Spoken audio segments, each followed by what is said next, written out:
नमस्कार and welcome back. Rahul Gandhi ने recently parliament के अंदर दो बातें बोली थी, आपको मैं याद दिला दूं। पहली बात उसने ये बोली कि प्रधानमंत्री मोदी प्रधानमंत्री नहीं रहे। पार्लियामेंट सेशन चल रहा है, मोदी जी सामने बैठे हैं और मोदी जी के मुंह के ऊपर बोलता है प्रधानमंत्री, ये मोदी जी प्रधानमंत्री नहीं रहे। How is this possible. दूसरा, उसने पार्लियामेंट के बाहर खड़े होकर बोला था कि अगले कुछ दिनों में एक बहुत बड़ा धमाका होने वाला है। ये राहुल गांधी के खुद के शब्द हैं और उसकी जो स्माइल थी उस वक्त जब उसने ये बोला, वो एक शैतान की स्माइल थी। आप जाइए जाके गूगल करिए, आपको सब कुछ मिल जाएगा। लेकिन मैं आपसे सिंपल क्वेश्चन पूछता हूँ, एक बेसिक क्वेश्चन, कि प्रधानमंत्री मोदी को मरा हुआ इस देश में कौन देखना चाहता है। डिफीट करने की बड़ी कोशिश करी, नहीं कर पाए। बचपन से जिसको बताया हो कि तुम युवराज हो, तुम ही इस देश के ऊपर राज करोगे, आज उसने सारी कोशिशें करके देख ली, 99 टाइम्स या 100 टाइम्स वो हार चुका है। अब वो डिफीट कर नहीं सकता। सबसे ज़्यादा अगर कोई प्रधानमंत्री मोदी को मरा हुआ देखना चाहता है वो राहुल गांधी खुद है। और ये कोई कॉन्स्पिरेसी थ्योरी नहीं है दोस्तों, ये आप सब जानते भी हैं। और चिलिंग रियलिटी अनफोल्ड हो रही है right now in front of us. आपको मालूम है मैं कभी भी सेंसेशनल वीडियो नहीं बनाता।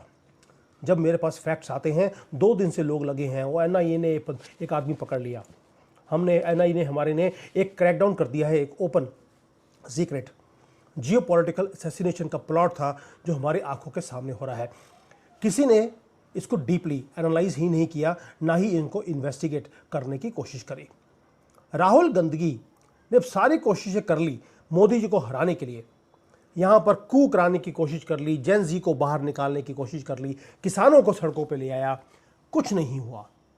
तो इसलिए बेस्ट क्या है, फॉरेन मर्सनरीज को बाहर से बुलाया जाए, शूटर्स को, अपने हाथों को बिल्कुल क्लीन रखा जाए और बाहर से हिटमैन को लाइए और काम कर लीजिए। और अमेरिका में ऐसे मर्सनरीज आपको पैसे देकर आसानी से मिल जाते हैं। उनके पास हाईटेक सोलर ड्रोन्स हैं, कॉन्ट्रैक्ट किलर्स की पूरी टीम है और वो टीम भारत की सड़कों पे घूमती हुई पाई गई। उनको टाइम दिया गया था 6 मंथ्स का, कि 6 महीने के बीच में मोदी जी को एलिमिनेट करना है। अब मैं अनकवर कर रहा हूँ एक सिनिस्टर ऑपरेशन को जो कुछ इंचेस दूर था, जहाँ पर एक बहुत बड़ा क्योस इस देश में हो सकता था, और ये क्योस था मोदी को ख़त्म करने का। अब आपने 2 दिन से तो न्यूज़ देखी होगी कि 6 यूक्रेनियंस पकड़े गए। एक अमेरिकन मर्सनरी है जिसका नाम था मैथ्यू बेंडिक्स, उसको अरेस्ट कर लिया एनआईए ने। ये आपने 2 दिन से किया है, सब ने इसको कवर किया। मैंने कवर नहीं किया क्योंकि जब तक मेरे पास पूरी डिटेल नहीं आती मैं बात नहीं करता हूँ। लेकिन जो मेन स्ट्रीम मीडिया है वो रियल जो स्टोरी है उसको मिस कर रही है। भाई पहली बात यह है कि जो फॉरेन के ऑपरेटिव्स हैं वो भारत में कर क्या रहे हैं, क्योंकि एक कॉन्ट्रैक्ट है जो उसको दिया गया है। जो कॉन्ट्रैक्ट दिया जाता है तभी ये आदमी किसी कंट्री में जाते हैं। और ये जो मैंडेट्स हैं ये कोई फ़ोन पे नहीं दिए जाते, ये होते हैं शैडोज़ में। और मैंडेट बड़ा क्लियर है कि प्रधानमंत्री मोदी को हटाना है, क्योंकि मोदी जी किसी की बात सुनते नहीं हैं। अब हटाने के 2-3 तरीके हैं। पहली बात है कि कू करने की कोशिश कीजिए, जन जी को बोलिए, सड़कों पे आइए, किसानों को ले आइए, शाहीन बाग कीजिए, कुछ भी कीजिए। जब वो सारे कुछ फेल हो गया, जब वो वर्क नहीं किया, तो उनको टारगेट दिया गया है कि आप इस टारगेट को एलिमिनेट कर दीजिए। और ये अटेम्प्ट नंबर 4 था मोदी जी की लाइफ के ऊपर। अब बात करते हैं ये मैथ्यू है कौन। अब इसकी भी इन्वेस्टिगेशन हमने करी। ये कोई रैंडम टूरिस्ट नहीं है जो भारत में आया है, ना ही कोई रैंडम टेररिस्ट है। ये आदमी है जो वेटरन है अमेरिकन डीप स्टेट का। पहले इसको भेजा गया सीरिया के वॉर के अंदर, इसने वहाँ पर फाइटर्स को ट्रेन किया अगेंस्ट बगदादी। उसके बाद इसको भेजा गया म्यांमार में, ताकि वहाँ पर ये जो रोहिंग्याज हैं कैसे उनको ट्रेनिंग देनी है, कैसे भारत में भेजना है। उसके बाद भेजा गया इसको वियतनाम में। और चिलिंग पार्ट क्या है, मोस्ट चिलिंग पार्ट, हमारे इन्वेस्टिगेशन में हमें पता लगा कि जब पंजाब में प्रधानमंत्री मोदी का पूरा काफिला जा रहा था, आपको याद होगा 4-5 साल पहले, वो ब्रिज के ऊपर 20 मिनट के लिए वो अटके रहे थे। ये आदमी वहां पर भी था। क्या ये कोइंसिडेंस हो सकता है कि दुनिया के शैडो वॉर के अंदर एक आदमी हमेशा जब किसी गवर्नमेंट को गिरवाना हो उसको भेजा जाता है, उसके बाद पंजाब के अंदर भी वो वहाँ पे पाया जाता है। और जो जियो पॉलिटिक्स है, जो शैडो वॉर्स होती हैं, उसके अंदर कोई भी चीज़ कोइंसिडेंस नहीं होती। थोड़ा रिवाइंड करते हैं उस ब्रिज के मोमेंट को, जब पंजाब में मोदी जी फंसे हुए थे 20 मिनट के लिए। ये मोदी जी की लाइफ के ऊपर अटेम्प्ट नंबर 2 था। मोदी जी का कॉन्वॉय वो ओपन में फंसा हुआ था, एक सिटिंग डक की तरह। और आपको मालूम है कि जो हार्डवेयर है जो इन्होंने मोबिलाइज किया था मोदी जी को मरवाने के लिए, राहुल गांधी खुद इन्वॉल्व था उसमें, और उसके अंदर भी पूरा हार्डवेयर को मोबिलाइज किया गया। हाईली स्ट्रेटेजिक लोकेशन के ऊपर उनको फंसाया गया। सोलर पावर ड्रोन्स को यूज़ किया गया। It was all in place. बस मोदी जी वो पुल को क्रॉस करते और हर चीज़ मोदी जी के ऊपर गिरवा दी जाती। ये मोदी जी को मालूम था कि स्नाइपर्स खड़े हैं, एडवांस राइफल्स को लेकर, ड्रोन्स रेडी हैं to drop munitions directly on his car. लेकिन बस भगवान की लीला है मोदी जी के ऊपर कि राहुल चाहता था कि मोदी जी मारे जाएं, एंड मोदी जी न्यू कि आगे जाना खतरा है, वो पीछे हट गए। और ये कुछ फ्रैक्शंस का टाइम था, वरना Rahul Gandhi would have created history. और राहुल गांधी को एक चीज़ और मालूम है कि जब जब कोई लीडर जब वो काबू में नहीं आता उसे ख़त्म किया जाता है। ये डीप स्टेट का एक नैरेटिव है, एक तरीका है काम करने का। जॉन एफ कैनेडी हो, बेनज़ीर भुट्टो हो, ये सारे वो लीडर्स हैं जो किसी के सामने झुकते नहीं थे, उन्हें झुका दिया गया। पेरिश्ड कब? जब वो सबसे ज़्यादा वनरेबल पोजीशंस में थे। लेकिन मोदी जी उस वनरेबल पोजीशन में सरवाइव कर गए। लेकिन जो आर्किटेक्ट था वो प्लॉट को कि वो मोदी जी को एलिमिनेट करना है, वो कभी ख़त्म हुआ ही नहीं। क्योंकि ये हंट आज से नहीं है दोस्तों। आपको याद होगा अटेम्प्ट नंबर 1, बिहार की रैली, जब बॉम्ब्स को डेटोनेट किया गया, लोगों की जानें गईं, जो पब्लिक क्राउड वहाँ पे आई थी। फॉरेन इंटेलिजेंस एजेंसीज ने फंड किया था लोकल एसेट्स को ताकि वहाँ पर ब्लड क्रिएट किया जाए। उसके बाद आया अटेम्प्ट नंबर 3, एससीओ की समिट चाइना में। आपको याद है तब भी हाईली क्लासिफाइड थ्रेट था, जहाँ पर पुतिन को वेट करना पड़ा मोदी जी का। अपनी गाड़ी में बिठाकर 40 मिनट वो घूमते रहे, क्योंकि उन्हें मालूम था कि कोई है जो मोदी को ख़त्म करने के लिए चाइना में पहुंचा हुआ है। तब भी यही ऑपरेटिव्स वहाँ पर भी थे ना। पुतिन को खुद इंटरवीन करना पड़ा मोदी जी को प्रोटेक्ट करने के लिए, क्योंकि जो रशिया की इंटेलिजेंस है और जो रॉ है भारत की, इन दोनों ने इंटरसेप्ट किया था एक प्लॉट को जो एक ग्लोबल मेल्टडाउन को ट्रिगर करता। आप सोच के देखिए, मोदी जी चाइना में है, चाइना में उनकी मौत हो जाती है अगर, या जख्मी हो जाते हैं, तो भारत और चाइना के बीच में युद्ध शुरू हो जाता। और यही चीज़ तो राहुल गांधी भी चाहता है, यही CIA भी चाहता है, यही दुनिया भी चाहती है। तो यानी कि 3 अटेम्प्ट्स, एक पंजाब में, एक बिहार में और तीसरा चाइना में, तीनों फेल हो गए। इसलिए इन्होंने मास्टर प्लान को इनिशिएट किया, विच वॉज अटेम्प्ट नंबर 4, जो अभी है। पूरा का पूरा क्वेश्चन, जो कंट्री है वो एक ही क्वेश्चन पूछ रहा है। पिछले कई महीनों से अपोजिशन भी लगी है, पार्लियामेंट भी लगा है, पार्लियामेंट में बड़ी बड़ी क्वेश्चन पूछा गया, प्रधानमंत्री मोदी मणिपुर क्यों नहीं जा रहे। अपोजिशन स्क्रीम कर रही है, क्रिटिक्स डिमांड कर रहे हैं कि मोदी जी को मणिपुर जाना चाहिए। ये कोऑर्डिनेटेड ट्रैप था।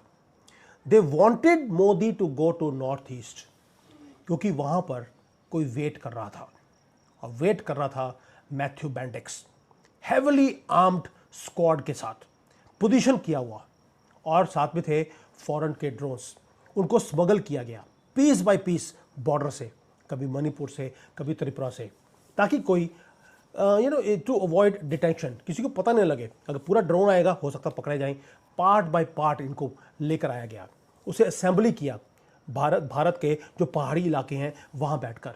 वहाँ पे कौन सी कम्युनिटी बैठी है ये काम करने के लिए, मुझे वो भी बताने की ज़रूरत नहीं है आपको। अब CIA ने एक 6 महीने का विंडो दिया था इसको कि मोदी जी को रिमूव कर दीजिए, डिस्टेबलाइज कीजिए नॉर्थ ईस्ट को, क्योंकि CIA चाहता है एक ग्रेटर बांग्लादेश क्रिएट किया जाए। चिकन नेक को काट देना है ताकि भारत ब्लीड करना शुरू हो। लेकिन जो मोदी जी हैं, मोदी जी की इंटेलिजेंस प्रिवेल करी। प्रधानमंत्री कभी भी उस एरिया में नहीं गए जो किल जोन था। भेज दिया होम मिनिस्टर अमित शाह को। पूरा का पूरा जो प्लॉट है वो कोलैप्स हो गया और जो मर्सनरीज हैं वो पैनिक में आ गए और एनआई ने इमीडिएटली जाकर उनको पकड़ लिया। अब जो पैनिक है वो विजिबल है। आपने सिर्फ 7 लोगों को पकड़ा है, 6 यूक्रेनियंस हैं, 1 अमेरिकन है। लेकिन जब उनको थोड़े से डंडे पड़े हैं उन्होंने 14 नाम और दे दिए हैं। Now these 14 people are hiding all over India. Location सुन लीजिए कहाँ कहाँ है। लखनऊ में, दिल्ली में, ऑफ कोर्स कोलकाता में तो मिलेंगे और केरला में। हो सकता है हैदराबाद का भी नाम बाद में आ जाए, अभी मेरे पास आया नहीं है। ये गढ़ कौन सी कम्युनिटी के हैं ये भी मुझे बताने की जरूरत नहीं है आपको। अब एनआईए स्क्वीज कर रही है ट्रुथ। ये जो असैसिन्स जो पकड़े गए हैं एक एक करके तोते की तरह वो बोलते जा रहे हैं। जो इनके हैंडलर्स हैं पीछे, राहुल गंदगी हैंडलर था, राहुल गंदगी के पीछे भी हैंडलर्स हैं, सोरोज एंड पार्टी, CIA, ये सारे के सारे टेरिफाइड हैं क्योंकि उन्हें मालूम है कि जब इनको पकड़ा गया है तो अब मनी ट्रेल है इनके पास, इनके खातों में इन लोगों के पैसे गए हैं वो भी पकड़े जाएंगे क्योंकि स्लीपर सेल्स के थ्रू पेमेंट्स पहुंची हैं इन लोगों के पास। जो लोकल गद्दार थे भारत के अंदर उनके पास भी पैसे पहुंचे हैं, उनके पास भी डॉलर पहुंचे हैं, अब उनका भी मनी ट्रेल आएगा। ये बात सिर्फ ये 6 या 7 ऑपरेटिव्स की नहीं है, या जो 14 अभी भी पूरे भारत में घूम रहे हैं, अभी तो छुप के बैठे होंगे, ये उनकी बात नहीं है दोस्तों। भारत में बहुत बड़ा एक तबका है 30 करोड़ जिहादियों का जो ट्रेटर्स हैं, वो हमेशा ही गद्दारी करते हैं जिस भी कंट्री में रहते हैं। ये सारे के सारे इनका नाम भी आएगा। लेकिन एक और लेयर है गद्दारों की जो सामने ऑलरेडी आ चुकी है। सुप्रीम कोर्ट में ये चले गए हैं डिफेंड करने के लिए इन फॉरेन मर्सनरीज को। लॉयर्स वो हैं जो एक एक सिटिंग के 25-25 लाख रुपए लेते हैं। पेमेंट कौन कर रहा है उनको? ये जो ऑपरेटिव्स हैं ये तो बड़े छोटे मोटे लोग हैं, 25 लाख की एक हेयरिंग की फीस ये दे नहीं सकते। फंड कौन कर रहा है इनको डिफेंड करने के लिए? क्योंकि वो भी किसको डिफेंड उसको कर रहे हैं जो प्रधानमंत्री मोदी को असैसिनेट करने का प्लान बना रहा है, उसको बचाने के लिए ये दल पहुंच गए वहां पर। हो सकता है सुप्रीम कोर्ट में भी कोई ना कोई जज 15 करोड़ तो इन्होंने बता दिया कि हमारी औकात 15 करोड़ रुपए की है, 15 करोड़ लेंगे। कहता है फिर क्या हो गया यार, अटेम्प्ट ही करने आया था ना, मारा तो नहीं है। अगर मार देते तो केस चल जाता, अभी बरी कर दो। 15 करोड़ लेकर ये स्टेटमेंट देंगे और बरी कर देंगे। दोस्तों जो हैंडलर्स हैं इन लोगों के वो टेरिफाइड हैं, इसलिए वो पैसा फेंक रहे हैं पानी की तरह ताकि अपने लोगों को बचाकर इनको वापस लेके जाया जाए ना। Question is why it is happening now. क्यों मोदी जी की जान के पीछे ये पड़े हैं? उसके रीजन 2 हैं। एक, राहुल ने सब कुछ करके देख लिया, उसे पता लग गया कि वो मोदी को हरा नहीं सकता। राहुल खुद एक इंटरनेशनल पप्पू अब बन चुका है और CAA को भी मालूम है राहुल तुमसे ना हो पाएगा। दूसरा, इंडिया ने रिफ्यूज करना शुरू कर दिया है कि वो झुकेगा नहीं। भारत ने बोल दिया कुछ भी कर लो, हम वही करेंगे जो भारत के लिए हित में है। प्रधानमंत्री मोदी ना तो किसी के सामने झुकते हैं, जितना मर्जी प्रेशर उनके सामने आ जाए। भाई ट्रेड डील साइन करनी थी, हमारे ऊपर 50% का टैरिफ लगा दिया, हम 10 महीने वेट करते रहे, हम नहीं झुके। अमेरिकन प्रेसिडेंट को फोन करना पड़ा कि मोदी जी साइन कर लो ना। मोदी जी को क्योंकि अब पता लग गया इनको सबको कि ना तो टैरिफ का डर है, ना जान का डर है, और ना ही हम पपेट बनना चाहते हैं किसी के भी। इसलिए जब आप किसी लीडर को कंट्रोल नहीं कर सकते तो आप पहले कू करवाने की कोशिश करते हैं। जब कू काम नहीं करता तो आप लीडर को रिमूव करते हैं। अब आप मैप की तरफ देखें, बांग्लादेश ऑलरेडी गिर गया भारत के आसपास, श्रीलंका में गवर्नमेंट गिरवाई गई, नेपाल में क्योस क्रिएट किया, गवर्नमेंट गिर गई, पाकिस्तान में जब इमरान खान की गवर्नमेंट थी क्रॉस क्रिएट किया गया, गवर्नमेंट को गिरवा दिया गया। पूरे रीजन के अंदर आग लगाने की पूरी कोशिश है, भारत को सराउंड करने की कोशिश है। अल्टीमेट प्राइस था भारत। वो चाहते हैं कि यहां पर रजीम चेंज हो। सोनिया गांधी जैसी, मैं कुछ और वर्ड यूज़ करने वाला था जो कई बार सुब्रमण्यम स्वामी उनके लिए यूज़ कर देते हैं, लेकिन मैं ऐसी भाषा यूज़ नहीं करूँगा। आफ्टर ऑल कांग्रेस वालों की वो राजमाता है जो हमेशा ही सभी के सामने झुकती हो, फिर क्या फ़र्क पड़ता है, उनकी राजमाता है भाई, उनको मुबारक हो। अब वो चाहते हैं ये सारे कि रजीम चेंज हो, सोनिया गांधी जैसी लेडी दोबारा से एक डी फैक्टो प्रधानमंत्री बने और एक्चुअल प्रधानमंत्री बने राहुल गांधी। लेकिन मोदी जी खड़े हो गए हैं एक फोर्ट्रेस की तरह, किले की तरह, कि नहीं हिलूंगा, ना भारत को गिरने दूंगा। जब रजीम चेंज फेल हो जाती है तो लास्ट रिजॉर्ट होता है डीप स्टेट का एलिमिनेशन का। मैथ्यू इसी की कड़ी का वो हिस्सा है जिसको यहाँ पर भेजा गया। लेकिन ये आदमी को चीप नहीं आता, बहुत महंगा आदमी है। इसका जो रिकॉर्ड है वो बताता है कि भाई इसके पास ट्रेनिंग है ये सारे काम करने की, और जिसके पास कॉम्बैक्ट का एक रिकॉर्ड हो वो डिमांड करते हैं एस्ट्रोनॉमिकल पे आउट्स। पेमेंट मिलती है इनको ब्लैक डॉलर्स में, फनल किया जाता है डार्क वेब के थ्रू, नेटवर्क्स के थ्रू, ताकि ये पकड़े ना जाए। और पेमेंट्स हैंड आउट होती हैं स्लीपर सेल्स के थ्रू, और इवन की स्लीपर सेल्स के थ्रू जो भारत के अंदर बैठे हुए हैंडलर्स हैं उनको भी पेमेंट पहुंचती है। कैश यूज़ किया जाता है to buy loyalty. Local traders आपको गली गली मिल जाएंगे भारत में। उनके नाम में पर दो ही नाम आपको कॉमन दिखते हैं, आपको या तो मोहम्मद होगा या इस्लाम होगा, और गद्दारी निकलेगा। और ये लोगों का काम था, ये मोहम्मद और इस्लाम नाम के, कि वो सारे जो रूट्स हैं जहाँ पे मोदी जी ने जाना है या जाते हैं उसको मैप किया जाए। रेकी करके वो सारी इंफॉर्मेशंस इन हैंडलर्स को देते हैं। और साथ में जो सेफ हाउसेस चाहिए जहाँ पर रेंट दिया जाता है, रेंट हाउसेस होते हैं मोहम्मद के नाम पर, रहता है मैथ्यू उसके अंदर। नाउ उसके बाद आते हैं ड्रोन के पार्ट्स। ड्रोन के पार्ट्स कोई और हैंडलिंग वाले लोग हैं, कोई कंपनी एक पार्ट खरीद रही है, कोई और खरीद रही है, करते करते उसके बाद ये इकट्ठा किया जाता है। ये $multi-million का असैसिनेशन का एक स्टार्टअप है दोस्तों, जो हमारे सामने, हमारी आंखों के सामने, हमारे देश के अंदर होता रहा। और साथ में एक काम और जो अभी पता लगा है वो ये है कि टेक्निकल ऑपरेटिव्स, जिसके अंदर highly trained doctors, engineers, intellectuals, इन सबको ट्रेन किया गया ये टॉप टीयर टेररिस्ट के अंदर, ताकि इनके ऊपर कभी शक ही ना हो। डॉक्टर्स, अभी रिसेंटली जो दिल्ली में भी जो लाल किले के पास बॉम्ब ब्लास्ट हुआ था, तब भी डॉक्टर्स और इन्हीं इंटेलेक्चुअल्स का नाम आया था। अब आपको समझ आ गया कि ये सारी कड़ियाँ कैसे जुड़ी हुई हैं। दोस्तों, ये जो लोग हैं doctors, engineers, so called intellectuals, ये आइडियोलॉजिकल ग्राउंड वर्क ये क्रिएट करते हैं। ये ड्रीम कर रहे हैं सभी लोग, जो जनरली आपको एक ही कम्युनिटी से आते हैं, वही मोहम्मद और इस्लाम वाले या ही बांग्लादेशी हो गए। ये सारे ड्रीम कर रहे हैं एक चीज़ का, कि नॉर्थ ईस्ट को काटना है और हैंड ओवर करना है फॉरेन की पावर्स को। CIA बहुत देर से वेट कर रहा है एक ग्रेटर बांग्लादेश की, ताकि वहाँ पर एक क्रिश्चियन कंट्री बनाया जाए। क्रिश्चियन कंट्री इसलिए क्योंकि इनका ड्रग का जितना भी धंधा है वो बंद होता जा रहा है। साउथ अमेरिका में अमेरिका ने बंद कर दिया डोनाल्ड ट्रंप के आने के बाद, अफगानिस्तान में मोदी जी ने बंद कर दिया, और ये एरिया परफेक्ट है ड्रग्स उगाने के लिए। ये चीज़ें आप सबको मालूम है। ये सारे प्रोग्राम को फंड करने के लिए डार्क मनी को यूज़ किया जा रहा है। दोस्तों, अब एनिमी जो है, दुश्मन हमारे बॉर्डर के ऊपर नहीं है, वो हमारे घर के अंदर घुस चुका है। वो they are living in plain sight in our country itself. वो ऑपरेट कर रहे हैं फ्रॉम विलेजेस, जहाँ पर thousands of illegal foreign nationals जो बांग्लादेश से, म्यांमार से, अब तो अमेरिका से भी वो हाइड कर रहे हैं, वेट कर रहे हैं कि कब वो अपने जो मंसूबे हैं उनको पूरा करें। वो ड्रीम कर रहे हैं सारे के सारे, ये जो ऑपरेटिव्स हैं बांग्लादेशी, यही मोहम्मद इस्लाम वाले, ये ड्रीम कर रहे हैं कि कब टेरर आउटफिट्स को एक इशारा मिले और वो आग लगा दें। बट फेल कैसे हो गए? इतना ज़बरदस्त प्लान था इनका, हाउ डिड दे फेल? क्योंकि इन्होंने अंडर एस्टिमेट किया एक चीज़ को, वो है हमारी NIA को। अब ये एक इंटेलिजेंस का ग्रिड है जो दिन रात काम कर रही है आज की डेट में।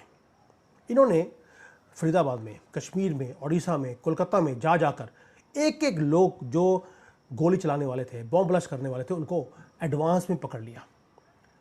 ये जो हैंडलर्स हैं, इनको लगा कि यार भारत के अंदर कोई सोफिस्टिकेशन नहीं है, इनको कैसे पता लगेगा कि हम कहाँ से, अमेरिका से, यूक्रेन से, हम भारत में मोदी जी को ख़त्म करने आए हैं। उसका रीज़न है कि ये जो सारा का सारा इंटेलिजेंस का नेट है, ये हमने सीखा है मोसाद से। पिछले 10 साल में अजीत डोवाल जो मास्टरमाइंड है पूरे नेटवर्क को क्रिएट करने के लिए, और मोसाद के साथ मिलकर हमने ये पूरा नेटवर्क पूरे भारत में क्रिएट किया है। ये मोहम्मद और इस्लाम जैसे लोग, ये हीरोज़ कैसे पकड़े जाते हैं, उसका रीज़न है ये सारी ट्रेनिंग का। दोस्तों, ये भारत ये वो नहीं रहा जो पहले होता था कि जिसका मन आया यहाँ पे बॉम्ब ब्लास्ट करके चला गया। आपको याद है कि राहुल गांधी ने एक बार पार्लियामेंट में खड़े होकर बोला था कि ये इम्पॉसिबल है कि सारे जो टेररिस्ट ऑर्गेनाइजेशंस हैं या टेररिस्ट एक्टिविटीज़ होती हैं उनको कवर किया जाए या रोका जाए। ये राहुल गंदगी के खुद के वर्ड्स हैं। नाउ ये है नया एरा जहाँ पर रिटेलिएशन एब्सोल्यूट है और इंस्टेंट है।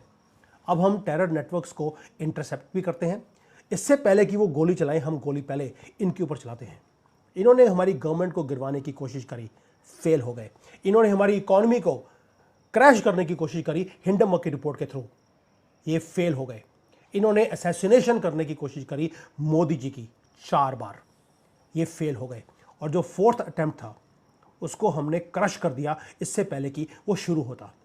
लेकिन दोस्तों ये वॉर अभी ख़त्म हुआ नहीं है, तो जो दुश्मन है वो ऑलरेडी भारत के अंदर है और वो पार्लियामेंट के अंदर भी बैठा है। स्लीपर सेल्स एक्टिव हैं पूरे भारत के अंदर। और जो फॉरेन के हैंडलर्स हैं ये they are writing cheques to all these गद्दार्स कि एक दिन आएगा जिस दिन मोदी खत्म होंगे और प्रधानमंत्री बनेगा राहुल गंदगी। और दोस्तों मैं एक आपको गारंटी दे दूं, जिस दिन राहुल गंदगी इस देश का प्रधानमंत्री बन गया, he will be the last प्रधानमंत्री of India as you see India today. क्योंकि जिस दिन ये प्रधानमंत्री बन गया उस दिन भारत पहले ही दिन 10 टुकड़ों में डिवाइड हो जाएगा। इसकी मंशा है कि नॉर्थ और साउथ इंडिया को 2 कंट्रीज बनाया जाए, नॉर्थ ईस्ट को काट के चाइना को दे दिया जाए, कश्मीर पाकिस्तान को दे दिया जाए। ये इसका मंसूबा है और ये होकर रहेगा पहले दिन।